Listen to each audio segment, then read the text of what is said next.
शिव गोरक्ष। आज हम देखेंगे कल्कि पुराण, जो ब्रह्मज्ञान से लिखी गई कथा है। तो इसमें पहला अध्याय देखेंगे आज। तो शुरुआत करते हैं। इसमें पहला अध्याय त्रिदेव, ब्रह्मा, विष्णु और महेश की उत्पत्ति का वर्णन है। इस अध्याय में कथा इस प्रकार है। सबसे पहले महादेव और माता गौरी का प्रसंग आता है, जिसमें गणेश जी का सिर काटकर हाथी का सिर लगाया जाता है।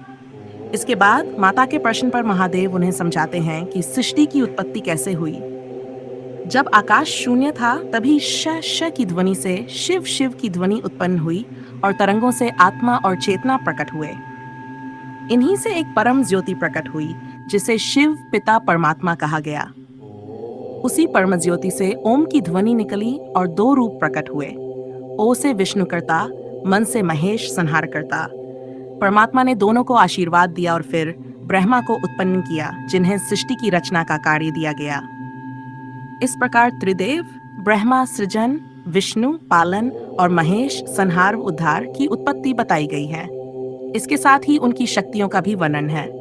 विष्णु से लक्ष्मी प्रकट हुई, महेश से शक्ति पार्वती प्रकट हुई, ब्रह्मा से सरस्वती प्रकट हुई। अंत में निष्कर्ष आता है कि वास्तव में शिव और विष्णु में कोई भेद नहीं है। ये दोनों एक ही परम सत्ता के रूप हैं। ये पूरा अध्याय सरल भाषा में सृष्टि और त्रिदेव की उत्पत्ति को समझाने के लिए लिखा गया है। ओम शिव गोरक्ष। अगर आपको पहले अध्याय की कथा पूरे विस्तार से जाननी हो तो आप मेरे चैनल को लाइक, सब्सक्राइब और शेयर कीजिए और कमेंट में बताइए अगर जाननी हो कथा तो।